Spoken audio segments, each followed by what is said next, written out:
Muito boa tarde a todos. Hoje é dia 5 de julho de 2025 e nós iniciamos aqui da cidade de Curitiba mais um estudo da Revista Espírita.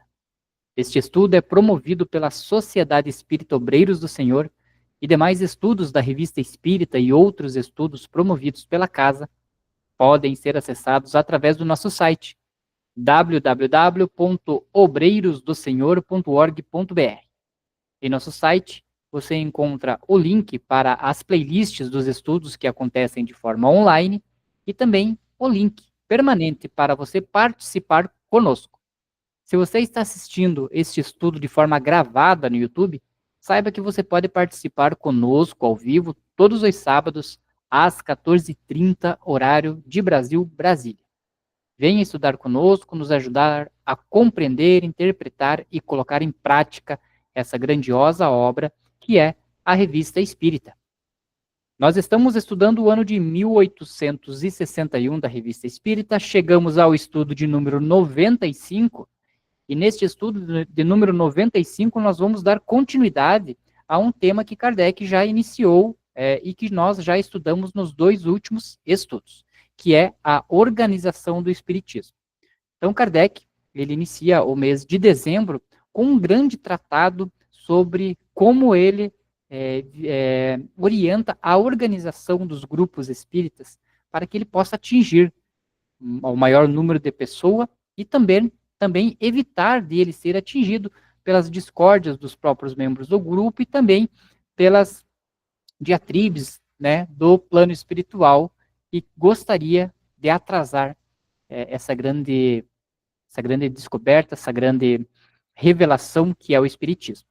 Então, Kardec, ele trouxe esse grande tema, que nós estamos estudando já há dois estudos, e eu vou fazer um resumo aqui para vocês, só para a gente se situar onde a gente parou, o que a gente já aprendeu nesses últimos dois estudos, e daqui nós vamos dar continuidade pela quantidade de slides que eu estou vendo aqui, que ainda desses estudos, vai mais esse estudo de hoje e mais o próximo para a gente concluir.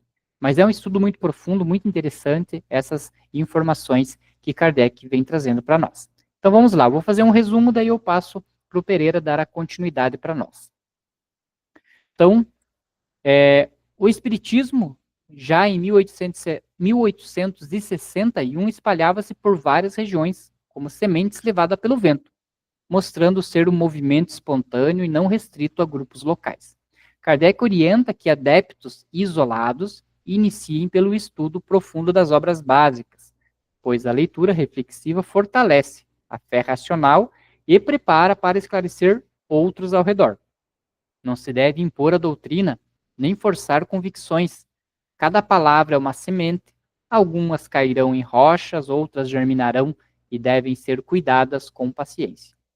Explicações a incrédulos, obstinados, são inúteis, pois buscarão por si mesmo quando sentirem necessidade. Assim, evita-se perder tempo com debates estéreis, concentrando esforços em estudar, viver e compartilhar com os verdadeiros interessados. Kardec recomenda a formação de pequenos grupos, ao invés de grandes sociedades únicas. Grupos de 15 a 20 pessoas têm mais afinidade, criam um ambiente propício para boas comunicações e evitam rivalidades e burocracias. Essa organização reduz as perseguições e obstáculos comuns a grandes sociedades ainda vistas com desconfiança. Quando crescem muito, os grupos devem se subdividir, como colmeias, formando novos núcleos e criando uma rede viva e resistente. A unidade doutrinária não depende de uma sociedade única, mas da adoção clara dos princípios contidos em O Livro dos Espíritos e O Livro dos Médiuns, que apresentam fundamentos filosóficos e práticos com clareza suficiente para evitar interpretações desviadas, garantindo progresso seguro e ordenado. Kardec reforça, então, no último estudo, ele reforça que as obras publicadas servem como base reguladora para a maioria dos espíritas e são amplamente aceitas, sendo traduzidas em diversas línguas. As instruções não impõem ideias, mas orientam os que desejam caminhar na mesma linha. Para que grupos sejam estáveis, é essencial haver simpatia mútua e homogeneidade de pensamentos. O debate deve ser respeitoso, sem posições orgulhosas ou discussões sistemáticas que perturbem os trabalhos. Kardec classifica os espíritas em 3 tipos: experimentadores, imperfeitos e espíritas cristãos.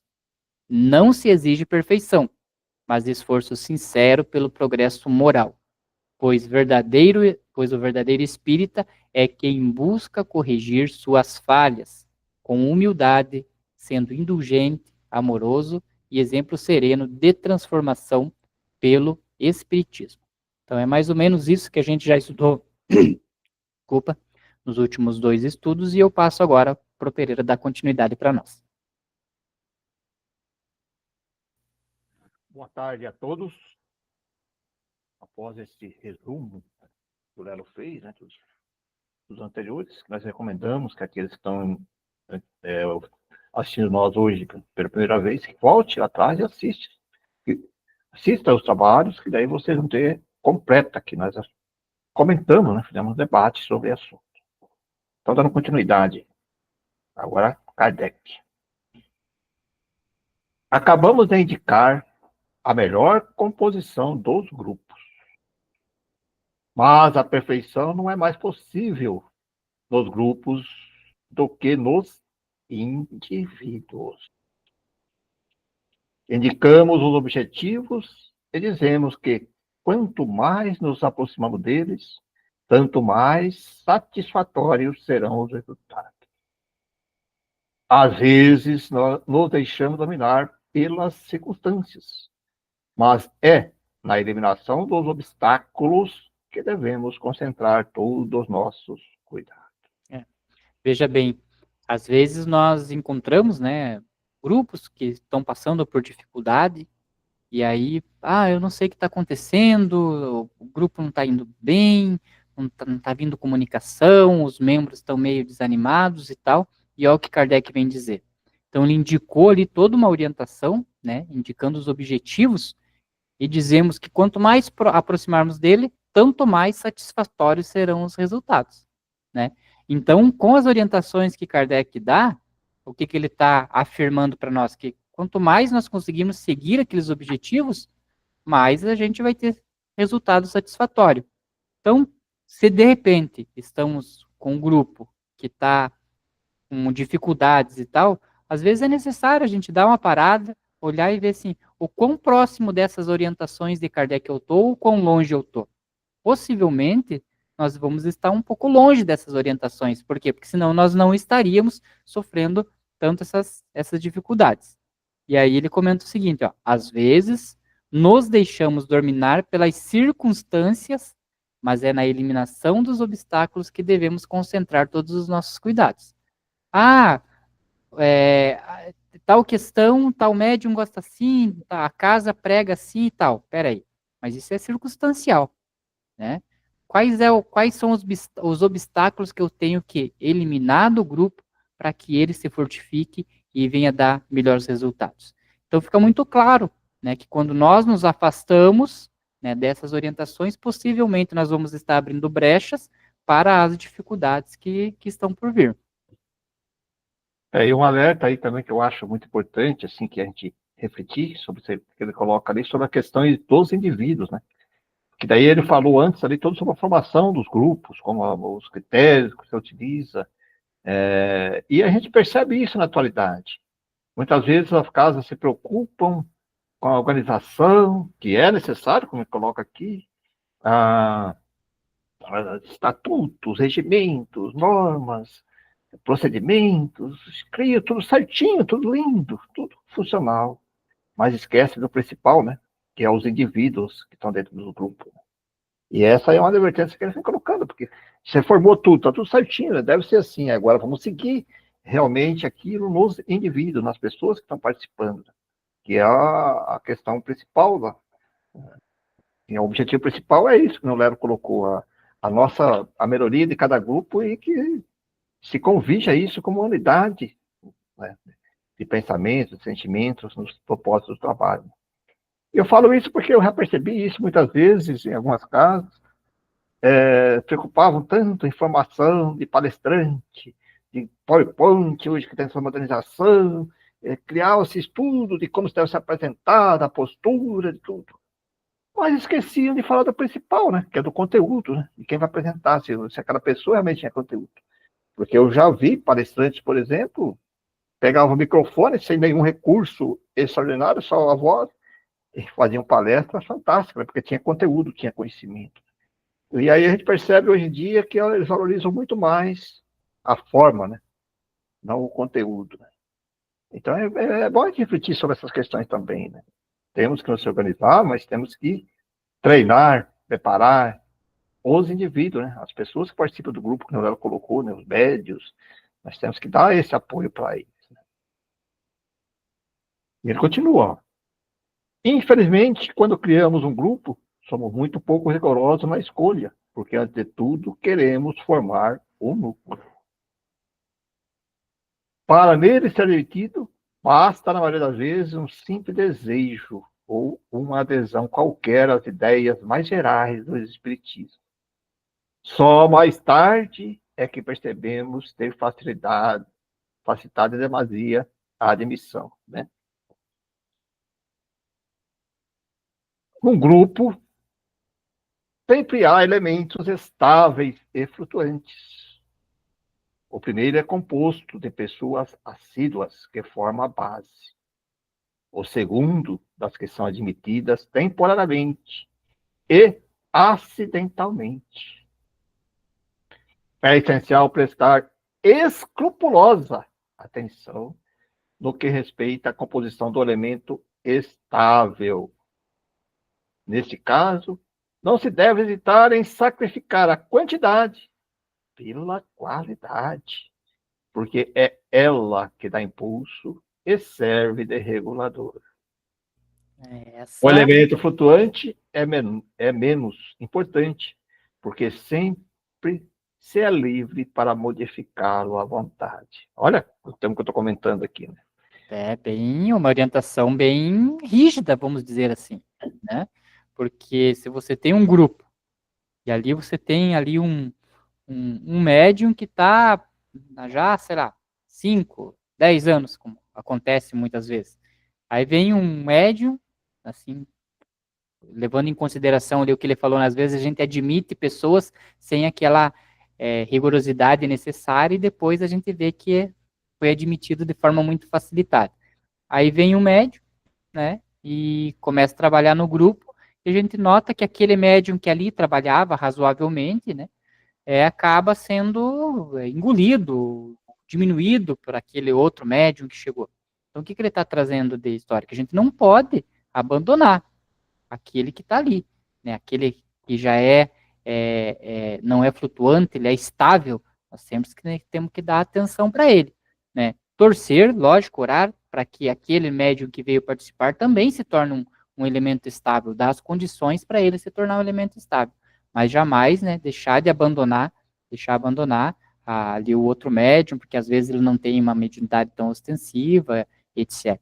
Né? E assim mesmo não só na questão da mediunidade, mas na questão da sustentação, né? O médio ali o membro de sustentação, às vezes, ele incorre por mais tempo de estabilidade que ele tem no grupo, às vezes ocorre dele achar que ele não é útil no grupo, né? Porque, eu não vejo, não sinto e tal, e é muito útil ali o membro de sustentação. Então, sempre dá essa atenção para manter esse grupo unido e principalmente como o Kardec trouxe ali, né? Os estáveis são aqueles que continuam sempre e às vezes aparecerão alguns que são mais flutuantes que vão ficar um tempo e vão sair. E é normal, acontece bastante isso também.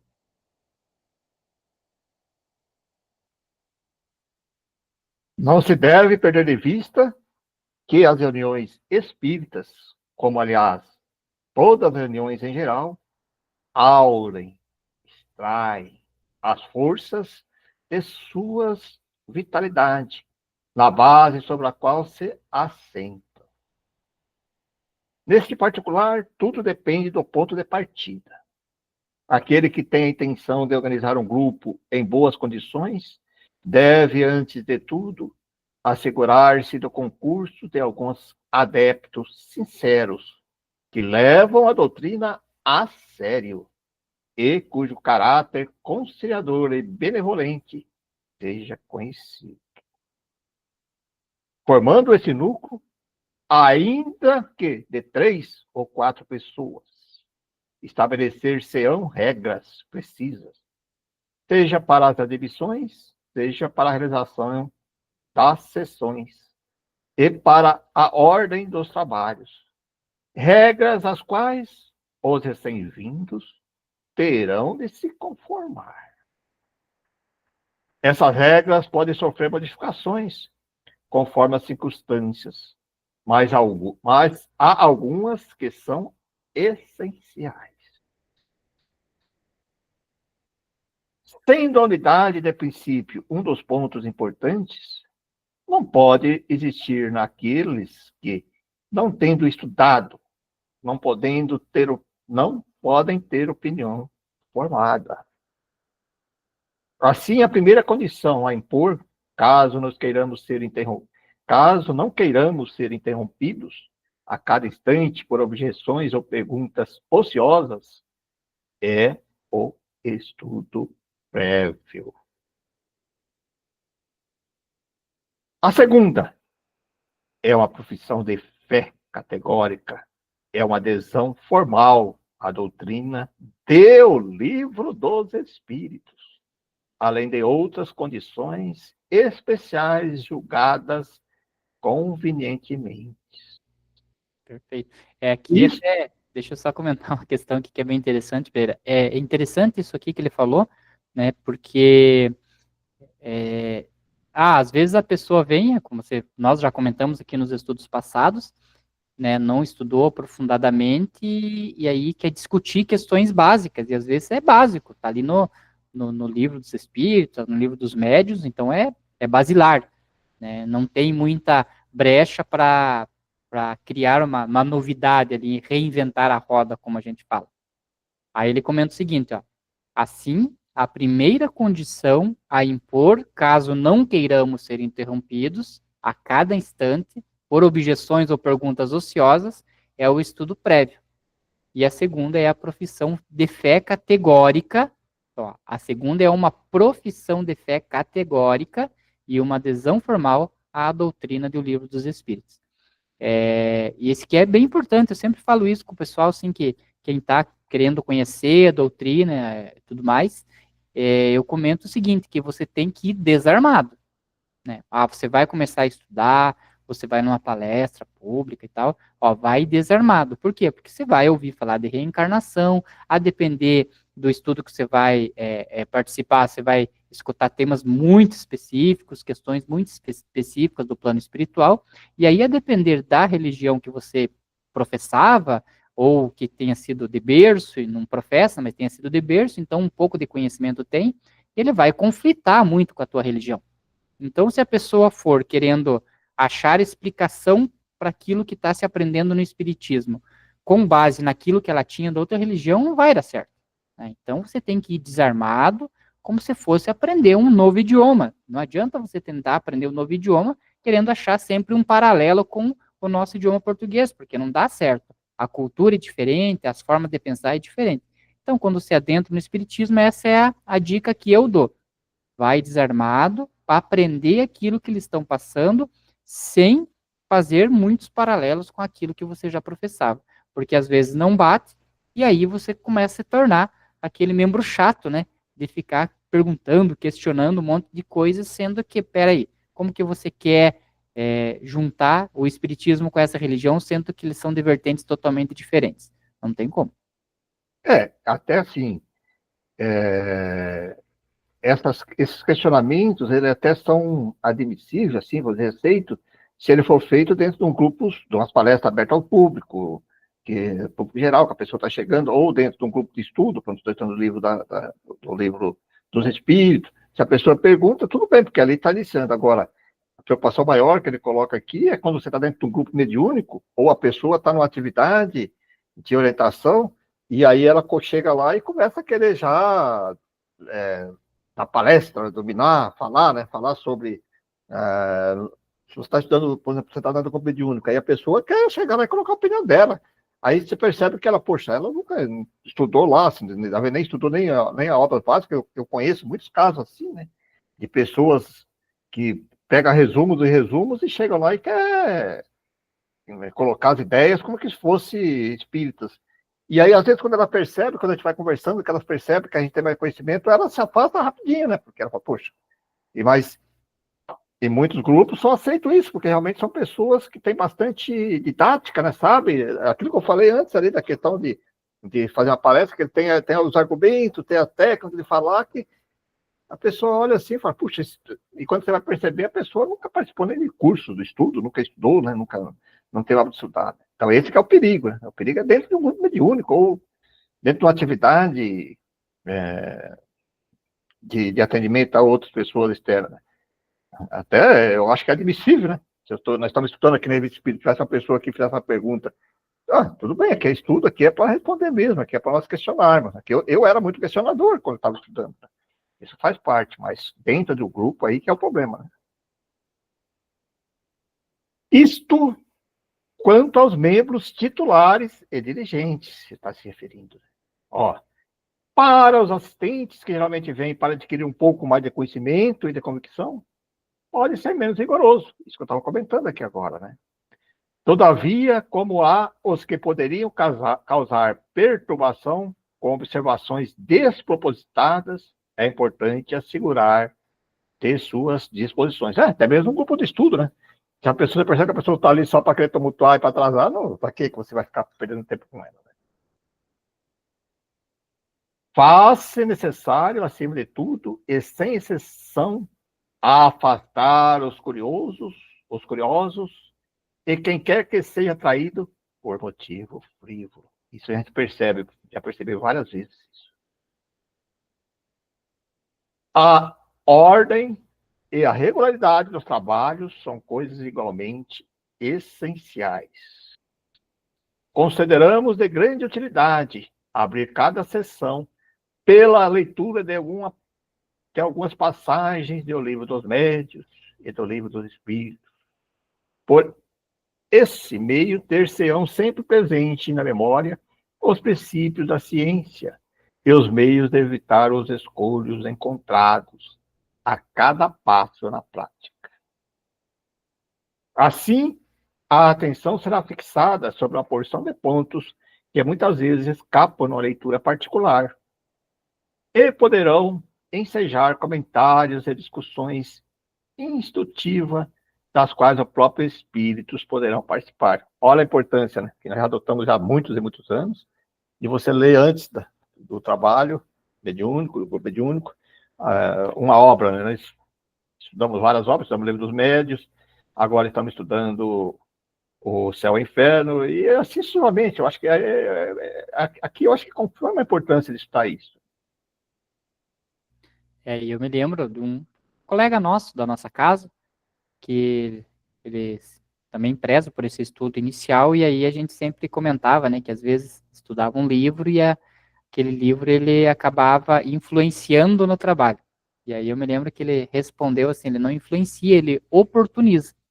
Porque na medida que nós vamos estudando o livro dos médios, o livro dos espíritos, nós vamos reforçando aquele conhecimento ou adquirindo conhecimento para aqueles novos que ainda não têm a concepção, o entendimento ali completo da doutrina, vamos reforçando aquele conhecimento e oportunizando para que a equipe espiritual, agora ele já está mais íntegro nesse ensinamento, eu já consigo oportunizar um trabalho, às vezes um pouco mais difícil, um pouco mais complexo. Por quê? Porque ele fez o estudo ali, relembrou, está latente na memória, e agora eu consigo oportunizar esse trabalho para que seja feito. De outra forma, se você chega lá só na hora do trabalho, né, às vezes com a loucura do dia a dia, do trânsito e tudo mais, né, pode ocorrer de você estar desequilibrado e aí não oportunizar muita coisa. Por isso que é importante, se reúne, por exemplo, o nosso grupo, né, se reúne ali meia hora antes de iniciar o estudo, faz uma oração, começa ali, hoje nós estudamos o Céu e o Inferno, depois que termina o Céu e o Inferno a gente dá uma leitura numa passagem ali do do livro do Evangelho, segundo o Espiritismo. Então, você se equilibra, equaliza o grupo, para daí, né, iniciar o trabalho propriamente dito. Mas, lógico que o trabalho já se inicia no início do estudo. Por quê? Porque ele já vai preparando o ambiente para os espíritos que virão se comunicar.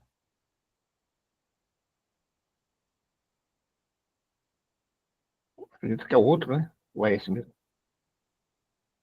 Ah, é esse aqui mesmo. Faz-se necessário, acima de tudo, sem exceção, afastar os curiosos e quem quer que seja atraído. Acho que já lemos esse, né?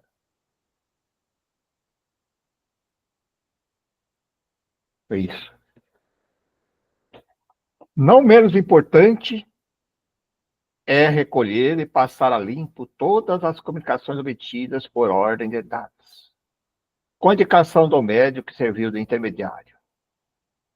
Essa última menção é útil para o estudo do gênero de faculdade de cada um. Mas muitas vezes acontece que você perde de vista essas comunicações, que assim se tornam letra morta. Isso desencoraja os espíritos que tinham dado com vista à instrução dos assistentes. É necessário, pois, fazer uma coleta especial das mais instrutivas e proceder sua releitura de vez em quando. Frequentemente, essas comunicações são de interesse geral e não são dadas pelos espíritos apenas para a instrução de alguns ou para serem relegadas aos arquivos. Assim, é útil que a publicidade seja levada aos conhecimentos de todos. E aqui, um parênteses, eu confesso que é uma coisa que eu já venho. Nós já comentamos aqui outras vezes, né, a necessidade de formar esses grupos e nós mesmos falhamos nisso. Apesar que nós gravamos, né? É gravado os áudios. Dentro do grupo, às vezes, vem algumas mensagens que entre nós trocamos elas, seja pelo áudio ou até mesmo pelas psicografias. Mas o que ele está colocando é além disso, né? Eu acho que isso realmente falta. Aí, Léo, é até um tema proposto para a nossa próxima reunião, que nós vamos ter dos grupos mediúnicos. É um tema para ser levado em conta, isso, né? De criar-se uma maneira de publicidade, pelo menos interna, dos próprios grupos da casa, e depois para exteriorizar isso. Já várias vezes eu coloquei isso, mas não sei, sempre tem alguma coisa que parece que ainda não está no ponto e não vai para frente. Mas acho que temos que continuar tentando, né? Que esse trabalho prossiga dessa maneira, né? De conseguir fazer isso. Talvez essas ideias que a gente tem é a própria espiritualidade dando a intuição de que nós temos que fazer lá o início, né? Então, você é sempre um crítico ferrenho dessa questão aí de que são muitas comunicações. Imagine quantas casas espíritas não existem no Brasil.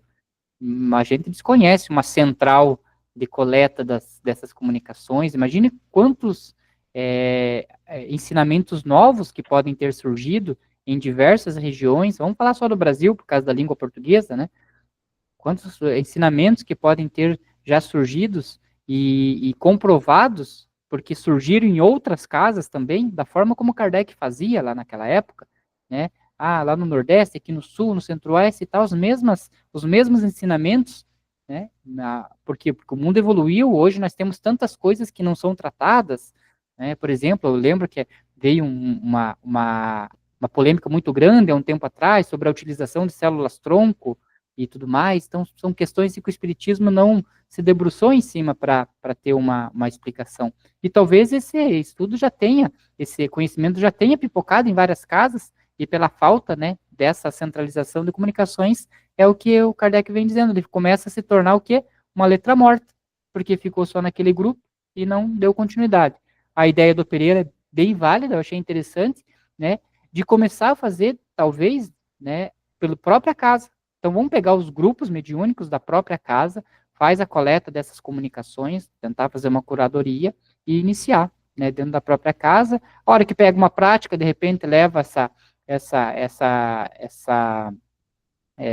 dica, não, esse procedimento para a URI da sua casa espírita, dali, de repente, leva para a federação, e quem sabe se consegue, né, um dia fazer uma central de comunicação e descobrir quanto ensinamento novo que talvez a espiritualidade tenha passado para nós. E examinaremos esta questão num artigo que publicaremos em nosso próximo número, indicando o modo mais simples, mais econômico e, ao mesmo tempo, mais apropriado para alcançar o objetivo. Olha aí, no próximo nós vamos ficar sabendo disso. Como se vê, nossas instruções se destinam exclusivamente aos grupos formados de elementos sérios e homogêneos. Aos que querem seguir a rota do espiritismo moral, visando o progresso de cada um, fim essencial e único da doutrina. Enfim, aos que nos querem aceitar por guia e levar em conta os conselhos de nossa experiência. É incontestável que um grupo formado nas condições que indicamos funcionará com regularidade, sem entraves e de maneira proveitosa. O que um grupo pode fazer, outros também o podem. Suponhamos, então, numa cidade, um número qualquer de grupos constituídos sobre as mesmas bases. Necessariamente haverá entre eles unidade de princípios, já que seguem a mesma bandeira. A união simpática, já que tem por máxima o amor e caridade. Numa palavra, são os membros de uma mesma família, entre as quais não haveria concorrência, nem rivalidade de amor próprio, já que todos estão animados dos mesmos sentimentos para o bem. Entretanto, seria útil que houvesse entre eles um ponto de ligação, um centro de ação. Segundo as circunstâncias e localidades, os diversos grupos, pondo de lado toda a questão pessoal, poderiam designar para tal fim aquele que, por sua posição e importância relativa, estaria mais apto a dar ao espiritismo um impulso salutar. Se necessário, e se fosse preciso lidar com suscetibilidades, um grupo central, formado pelos delegados de todos os grupos, tomariam o nome de grupos diretor. Na impossibilidade de nos correspondermos com todos, com estes teríamos relações mais diretas. Em certos casos, também poderíamos designar uma pessoa encarregada mais especialmente para nos representar. Sem prejuízo das relações que, pela força das coisas, se estabelecerão entre os grupos de uma mesma cidade que marchassem por uma vida idêntica, uma Assembleia Geral anual poderia reunir espíritas dos diversos grupos, uma festa familiar, que seria, ao mesmo tempo, a festa do Espiritismo. Seriam pronunciados discursos e lidas as comunicações mais notáveis ou apropriadas às circunstâncias. O que é possível entre os grupos de uma mesma cidade ou é igualmente entre os grupos dirigentes de diversas cidades, desde que entre eles haja comunhão de vistas e de sentimento, isto é, desde que possam estabelecer relações recíprocas. Indicaremos os meios para isso quando falarmos do modo publicidade. Como se vê, tudo isso é de execução muito simples e sem burocracia. Mas tudo depende do ponto de partida, ou seja, da composição dos grupos primitivos, formados de bons elementos, serão outras tantas boas raízes que darão bons frutos.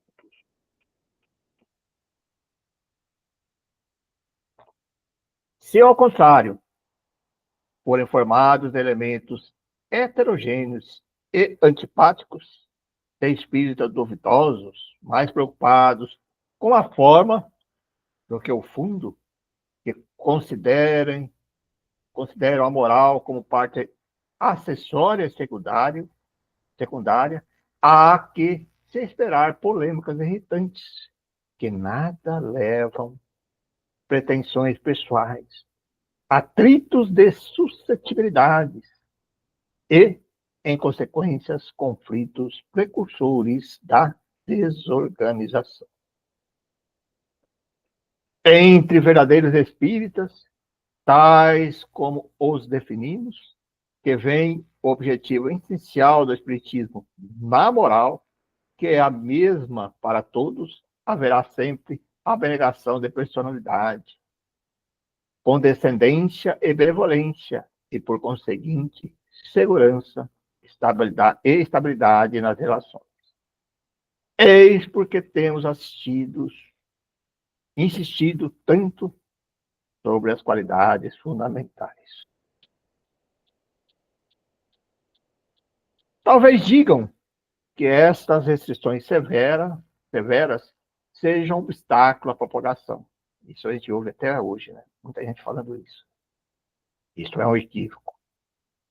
Não imagineis que, abrindo a porta ao primeiro que surgisse, estariam fazendo mais prosélitos, mais seguidores, né? A experiência aí está para provar o contrário. Seriam assaltados pela multidão dos curiosos e dos indiferentes, que ali viriam como a um espetáculo. Ora, os curiosos e os indiferentes são estorvo, e não auxiliares. Quanto aos incrédulos, seja por sistema, seja por orgulho, por mais que lhe o mostreis, não tratarão disso senão como zombaria, porque não o compreenderam e não querem dar-se ao trabalho de compreender. Já dissemos, e nunca repetiríamos em demasia.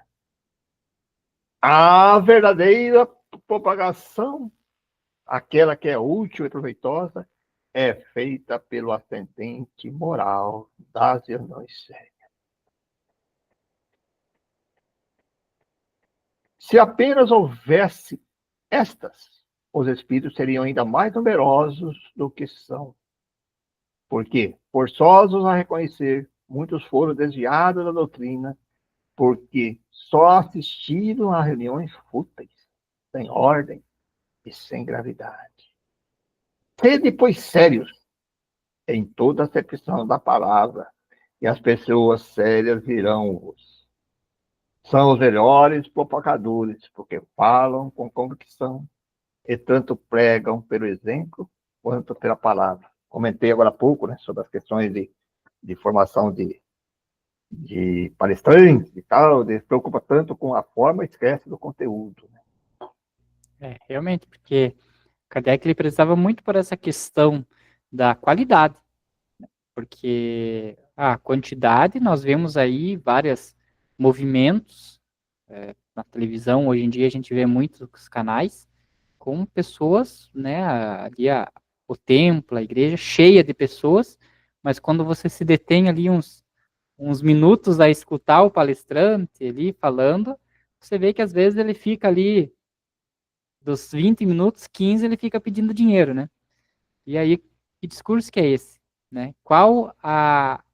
O que ele está levando para a pessoa, né? Para a evolução, para a compaixão, para o esclarecimento da pessoa, às vezes muito pouco. Então é nesse sentido que Kardec vem fazer esse alerta. Hoje, naquela época, as reuniões mediúnicas eram abertas. E na própria revista Espírita, a gente sabe que ele vai chegar a um ponto que ele não vai mais permitir as reuniões serem abertas. Por quê? Porque naquela época era necessário, né, criar essa curiosidade, e aí, a partir dali, né, dessa curiosidade, começava-se um trabalho extremamente sério, né, na propagação tanto da doutrina, quanto também na questão da organização de todo o espiritismo. E quando a gente abre um grupo mediúnico para as pessoas que não têm nenhuma preparação, vêm ali totalmente numa frequência diferente, a gente abre a possibilidade de espíritos virem com aquela pessoa ali para tentar desestabilizar. Por isso que hoje, né, pelo menos no conhecimento que nós temos, de todas as casas espíritas, pelo menos as filiadas e as que seguem realmente ali ó, as questões de Kardec, têm os grupos mediúnicos fechados.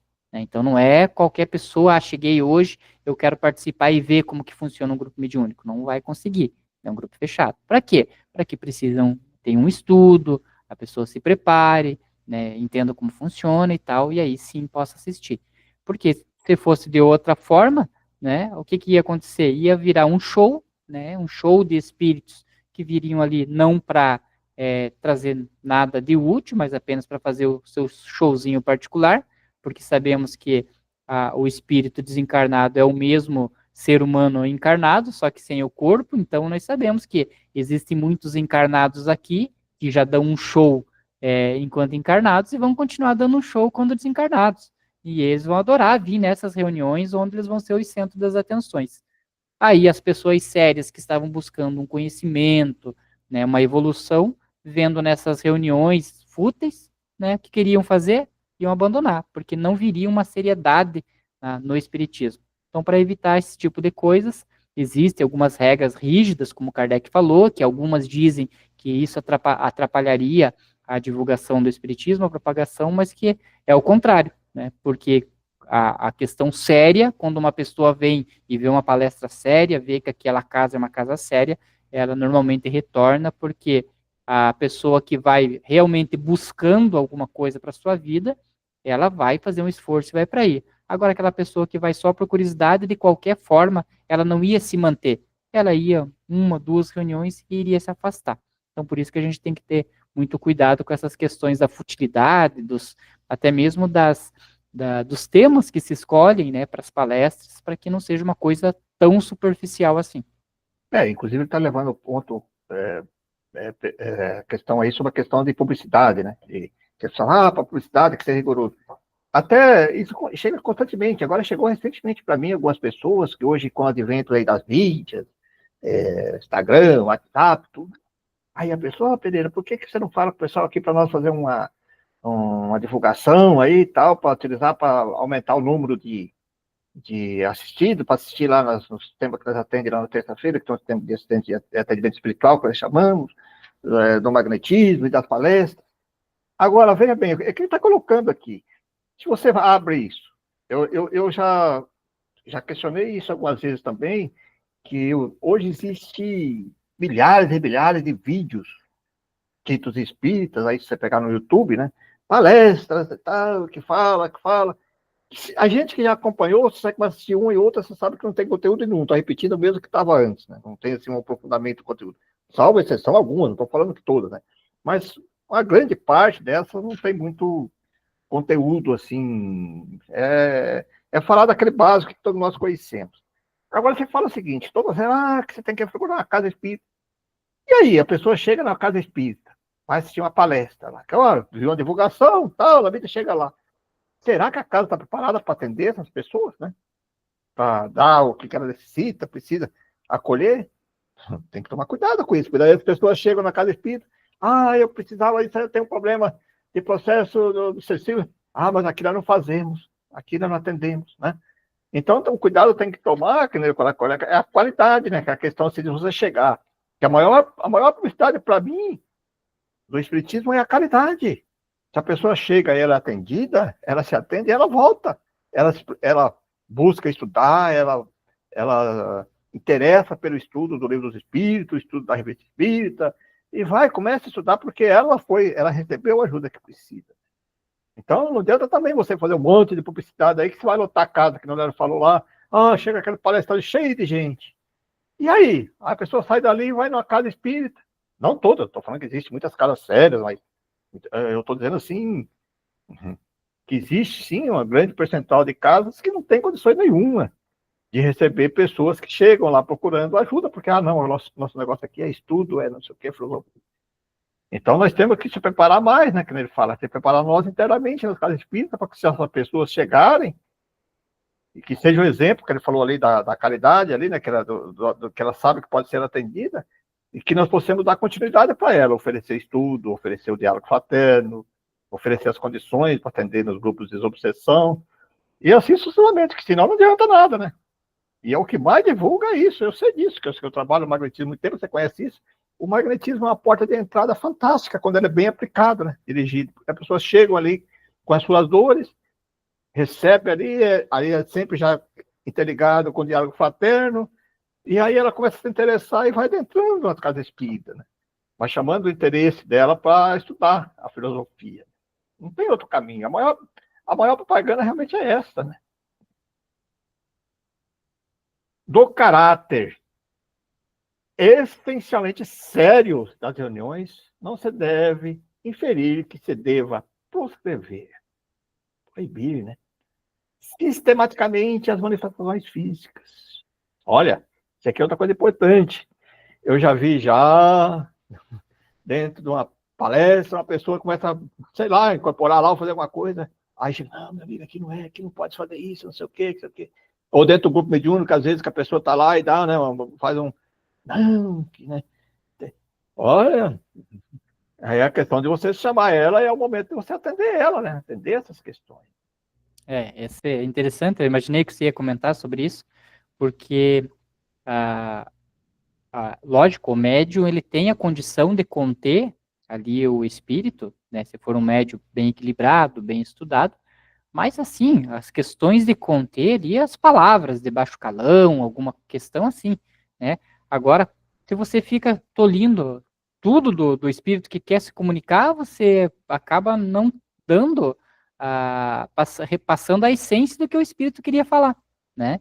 Então, por exemplo, nos nossos grupos, que são grupos de desobsessão, o espírito que vem ali, às vezes ele vem revoltado, vem bravo, com muita raiva e tal. Um espírito com muita raiva, ele vai comunicar sentadinho, com palavras educadas e tudo mais? Né? Não vai. Né? Então, ele vai ali querer se exaltar e tudo mais, e aí é muito difícil para o médium, né, ter esse controle e se consegue não tirar a essência daquela comunicação.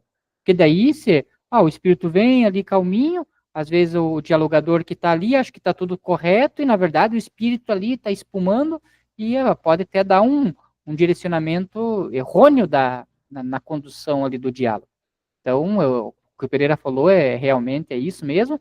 Tem pessoas que acham que o médium ali é para ficar sentadinho ali como se fosse um robô e só passando. E não é bem assim que acontece, né? Vamos imaginar que às vezes nem é um espírito revoltado, mas é um italiano, né, Pereira, que fala com as mãos e tal. Como que o médium vai conseguir lá, se o italiano ele se comunica 80% com as mãos, né? Então, é muito visível essa orientação de Kardec, mas infelizmente alguns grupos não seguem, né? Kardec está falando, ó, não dá para proibir sistematicamente as manifestações físicas. Não sei se Kardec aqui ele quis dizer totalmente físicas e tal, mas nessa questão de gesticulação aí, não tem como proibir, porque é muito difícil também para o médico fazer esse controle. Esse ponto aí é importante. Eu trabalho bastante anos já com formação de novos grupos de médios, de pessoas que trabalham com a mediunidade. Nos grupos novos, por exemplo, os médios novos, se você começa já proibindo tudo, que não pode isso, não pode aquilo, o médium se desenvolve, né? Então eu prefiro, e aceitamos no médio formado, até deixo bem claro isso, nós deixamos sempre bem claro isso, que fala, se ele tiver dar um grito, dê um grito ali no começo, que ele está aprendendo, né? Porque só assim ele vai aprender depois no futuro que ele pode controlar, melhorar um pouquinho mais, né? O tom, né? Mas no início, se vai andar palavrão, se é médio no grupo de formação, você aceita e depois você vai corrigindo, né? Com as orientações você vai colocando, orientando, fala, olha, isso aqui você tem um controle, você pode coibir esse exagero, né? As coisas assim, para não deixar de escandalhar para tudo também, né? Mas se você já começa já dizendo assim, não pode isso, não pode aquilo, aí vira aquele grupo de robozinho, né? Eu sou um espírito, não sei o quê. Pô, peraí, será que o espírito é isso mesmo? Você acha que o médium não vai sentir as sensações dele? Você sabe disso, né? Nós estamos no grupo, você sabe que os médios sentem. Eles se contorcem, eles demonstram claramente o ódio e a raiva, por mais que ele seja contido pelas entidades espirituais como pelo médium, não tem como você proibir tematicamente isso, dizer que não vai conseguir. Não tem como mesmo. E ele continua. Como dissemos em O Livro dos Médios, item 326. Elas são de incontestável utilidade do ponto de vista do estudo dos fenômenos para a convicção de certas pessoas. Claro, até para no grupo de obsessão, né? Mas, se apenas mas para que se possa tirar proveito desse duplo ponto de vista, deve excluir todo pensamento frívolo. Uma reunião que possuísse um bom médio de efeitos físicos, em que se ocupasse desse gênero de manifestação, com ordem, método e gravidade, cuja condição moral oferecesse garantia contra o charlatanismo e a fraude, não só poderia obter coisas notáveis do ponto de vista fenomênico, relativo ao fenômeno, né? Mas produziria muito bem. Assim, aconselhamos que não despreze esse gênero de experimentação, caso disponha de médios apropriados, organizados, para esse efeito.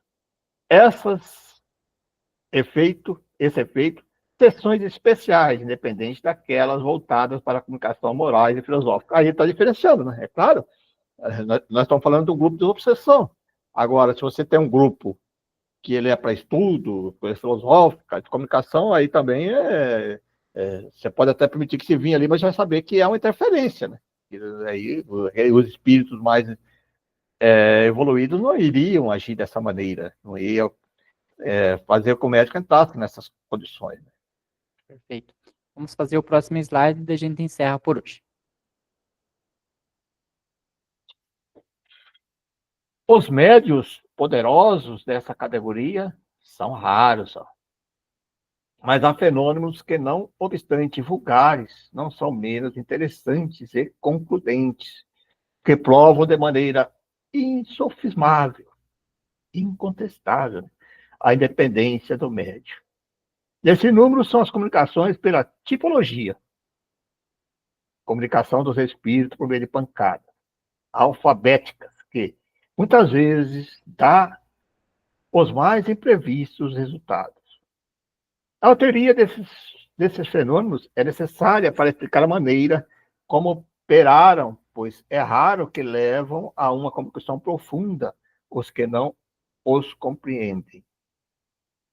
Tem, além disso, a vantagem de se dar a conhecer as condições normais em que aqueles que se podem produzir e, consequentemente, evitar tentativas inúteis e permitir descobrir a fraude caso esta se insinue em alguma parte. Acho que paramos, Pereira. Paramos, né? O horário nosso está. Tem bastante slides ainda, mas no próximo a gente já termina. É um estudo bem profundo, né? É um tratado mesmo sobre organização. Bom, está aí, meus amigos, minhas amigas, colegas. Mais um estudo aí para nossa reflexão, nossa análise. E vale a pena, sim, as pessoas que estão buscando, se formando grupos novos, que se reúnem e estudam isso. Né? Pode começar aí uma base de estudo para a formação do grupo, formação de uma casa espírita. Muitas vezes a pessoa está se unindo, não sabe como fazer. Estuda todo esse tratado, vai lá na revista espírita, busca lá do início, pega lá e estuda esse material no grupo, e para que assim possam ter assim a base para a formação, né? Grupos mediúnicos, as casas que às vezes estão com dificuldades, não estão conseguindo, às vezes, manter, que a gente sabemos disso, que muitas casas, os grupos vão começando a se extinguirem, né? Diminuindo. Então, comece a estudar isso, estude, para ver como que conseguem se organizar da forma melhor, né? Mudar a estrutura. Eu acho que isso é válido para todos nós estudarmos, né? Para nós espíritas, para aqueles que estão buscando adentrar, né? Conhecer, importantíssimo. Bom, e assim nesses instantes, vamos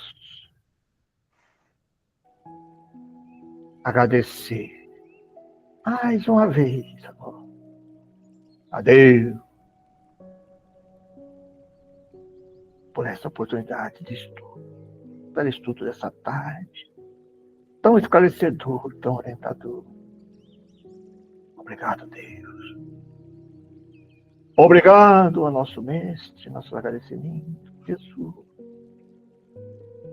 pela paz que o Evangelho nos dá para conseguirmos interpretar as leis divinas. E obrigado a todos os nossos amigos espirituais, ao nosso querido Hipólito de Leão Delisle, Allan Kardec, pela sua dedicação, pelo seu tempo, e nos deixar essas obras tão grandiosas que nos permitem a nossa reflexão filosófica, mudança moral. E obrigado, nossos agradecimentos a todos os amigos espirituais que estão conosco, nos orientando, nos guiando, nos dando força para prosseguirmos a nossa jornada. A nossa gratidão aos amigos espirituais que conosco nos acompanham. Nós bem sabemos e temos sempre notícias desses grupos, desses amigos espirituais, que é, com certeza, muito maior que o do mundo terreno, que nesses dias de estudos se reúne junto de nós para ouvir e estudar essa filosofia. E também não tiveram oportunidade quando aqui no mundo terreno. E assim, buscam adquirir o conhecimento através dos nossos estudos aqui do terreno. E a todos aqueles que nos ouvem, sejam os presentes, sejam aqueles das gravações, que possa ter paz, tranquilidade, amor. E uma boa tarde a todos, ficando com Deus. Uma boa tarde, uma boa noite, um bom dia, dependendo do horário que você assistir. Mas que a paz de Deus esteja com todos, que assim seja.